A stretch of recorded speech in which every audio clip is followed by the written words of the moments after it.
এই দেখো আমার বিনি সোনা সকালবেলা ঘুম থেকে উঠে একটা লাল টুকটুকে ড্রেস পরে রেডি হয়ে নিয়েছে। দেখ কি খাচ্ছে, লুচি আর কি মিষ্টি আর আলু ভাজা। সকালবেলা ঘুম থেকে উঠে কেউ লুচি খায় বলো? তুমি দিদির টিফিন দেখে লুচি খেতে ইচ্ছা করলো তোমার? দুধু সকালবেলা দুধু খেতে হয়, দুধু খাওয়ার পর বেলাতে লুচি খায়। লুচিটা ভালো হয়েছে খেতে, খুব সুন্দর। ও বাবা, ঠিক আছে, টাটা করে দাও। গুড মর্নিং বন্ধুরা, সবাই কেমন আছো? আশা করছি সবাই ভীষণ ভালো আছো। তুলির সংসারে সবাইকে অনেক অনেক স্বাগত জানাই। তো এখন হচ্ছে সকালবেলা, দেখলে আমার বিনিশোনা খাবার খাচ্ছিল। আসলে সকালবেলা ইন্দুর জন্য একটু লুচি বানিয়েছিলাম টিফিনে, তো সেটাই খাচ্ছিল। মানে টিফিন বলতে এখন তো স্কুলে ছুটি, ও একটু লুচি খেতে চাইছিল বলে বানিয়েছিলাম। আর এখানে ইন্দু পড়তে বসেছে দেখে বিনিশোনাও সুন্দরভাবে পড়তে বসে পড়েছে। মানে বাচ্চারা এটাই হয় যে বড়দের যা দেখে সেটাই তারা নকল করে। ও দেখছে যে দিদি পড়ছে, সেই জন্য পড়তে বসে গেছে। মানে যখন যেটা দিদি করে তখন সেটাই ও করার চেষ্টা করে। তো সারাদিনই মোটামুটি আমরা বড়রা যে জিনিসটাই করি তো সেই জিনিসটাই করার চেষ্টা করে ছোটরা। আর এখন তো আমাকে তো ভীষণভাবে নকল করে। তার বেশ কিছু কিছু নমুনা তোমাদেরকে আমি পরে অবশ্যই দেখাবো। তো চলো, সকালটা একটু আগেই, বেশ কিছুক্ষণ আগেই শুরু হয়েছে। সকালবেলা চাটা খাওয়া দাওয়া হয়ে যাওয়ার পর আজকে তোমাদের দাদাকে বলেছিলাম একটু মাছ নিয়ে আসতে, তো মাছ এনেছিল। তো বড় মাছ পাইনি বলে অল্প করে মাছটা নিয়ে এসেছে। কারণ ছোট মাছ তো আমি বিনিশোর আগে খাওয়াতে একদম পারি না, কারণ এত মাছের কাঁটা বাছানো সম্ভব নয়। তো সেই জন্য আর বেশি করে মাছটা নিয়ে আসেনি, মানে বললো অল্পই নিয়ে এসছি, আবার পরে দুদিন পর আবার নিয়ে এসে দেবো। এই মাছটা হয়তো 2 দিন চলবে, তো তারপর আবার এনে দেবো। তো সেই মাছটাই সকালবেলা ধুয়ে নিচ্ছিলাম। আর রান্না এখন হবে একটু পরে, কারণ এই সবজি মাছ নিয়ে এলে এগুলো না গুছিয়ে রান্না করতে আমার খুব অসুবিধা হয়। আর এই যে মাছ টাছ ধোয়া বা সবজিগুলো আনার পর সেগুলো ধুতে গেলে না মানে খুব নোংরা হয়ে যায়, আমার সমস্ত ভিজে যাবে। তো সেই জন্য আমি আগে মাছ টাছ পরিষ্কার করে নিই, সবজি ধুয়ে রেখে দিই, তারপর যাই রান্না বান্না করার জন্য। তারপর স্নান করে এসে রান্না করি।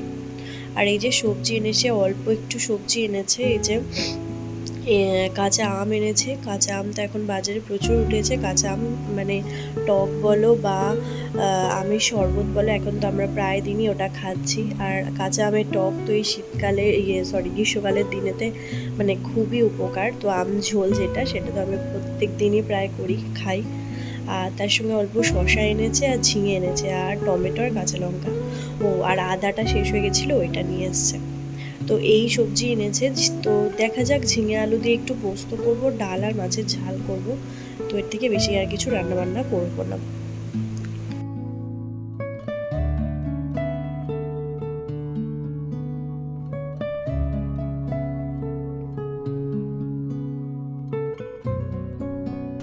তো রান্নাঘরে কাজ মোটামুটি গুছিয়ে নিয়ে এবার আমি স্নান করে নিলাম। রান্নাঘরে কাজ গোছানো মানে ওই যে মাছ এনেছিল সেগুলো ধুয়ে রাখলাম, সবজিগুলো রেডি করে রাখলাম, কী রান্না হবে সমস্ত কিছু কেটে রেডি করে রেখে দিয়ে তারপর স্নান করলাম। আর আমি স্নান করার আগে বিনিকে স্নান করিয়ে দিয়েছি। আর ইন্দু তো নিজেই স্নান করে, ওকে তো অসুবিধা নেই। মানে আমি স্নান করার আগে যে সবসময় চেষ্টা করি বিনিকে স্নান করিয়ে দিতে, কারণ আমি যখন ওকে স্নান করাতে যাই মনে হয় যেন আমি স্নান করে নিয়েছি, এরকমটা হয়।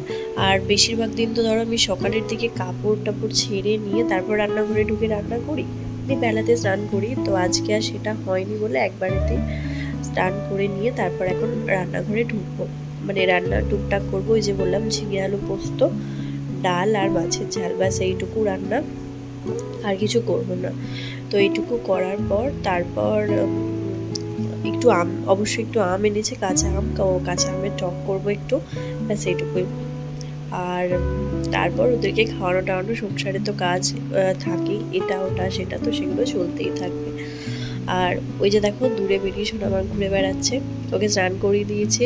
তারপর মোটামুটি খাওয়া দাওয়া তো এখনও হয়ে গেছে, সকালেই তো লুচি খেয়ে নিয়েছিল, তো তখন না অবশ্যই একটুখানি খেয়েছিল, খেতে পারেনি।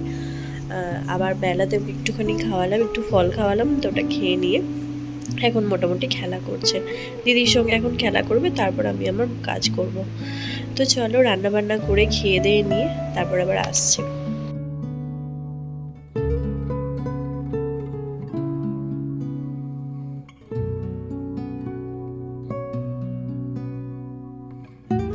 তো বিকালে বেরিয়েছিলাম ইন্দু আর বিনিকে নিয়ে একটু বেড়াতে, কারণ ইন্দুর কদিন ধরে খুব ইচ্ছা করছিল একটু বেড়াতে যাওয়ার জন্য। আমাকে বললো মা একটু বেড়াতে নিয়ে চলো, তো সেই জন্য যাচ্ছিলাম।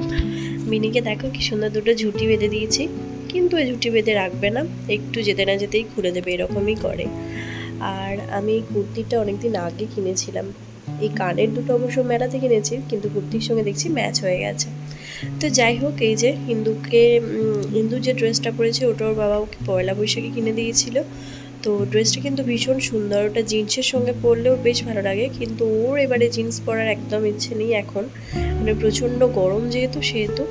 তো সেই জন্য ও একটা স্কার্ট ছিল, তো সেটাই পরেছিল।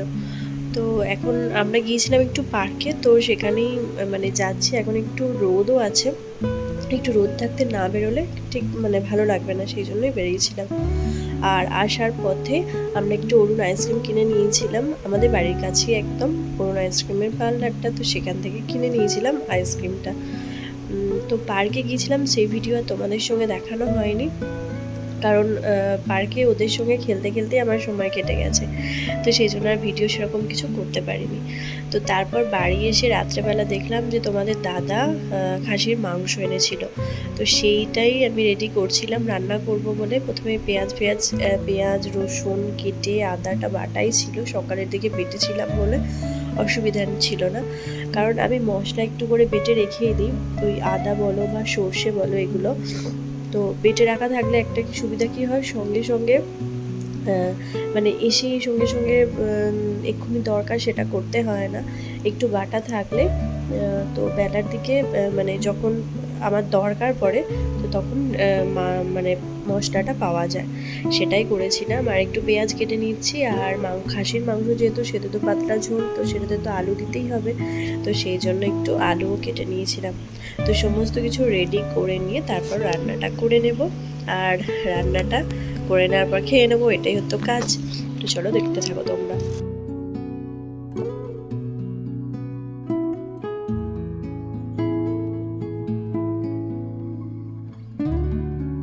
এদিকে রসুনটা আমি জলের মধ্যে ভিজিয়ে রেখেছিলাম, কারণ জলের মধ্যে রসুনটা ভিজিয়ে রাখলে খুব মানে খুব তাড়াতাড়ি রসুনটা উঠে যায়, যে না হলে ওই রসুন ছাড়াতে অনেকটা সময় লাগে, তো সেটা সময়টা লাগে না জলের মধ্যে যদি একটু ভিজিয়ে রাখা যায়। আবার মুখগুলো যদি কেটে ভিজিয়ে রাখা যায় তাহলে তো আরও সুবিধা, কিন্তু মুখগুলো কেটে রাখা হয় না, আমি এমনি ভিজিয়ে রেখেছিলাম, খুব তাড়াতাড়ি রসুনগুলো উঠে গেছে।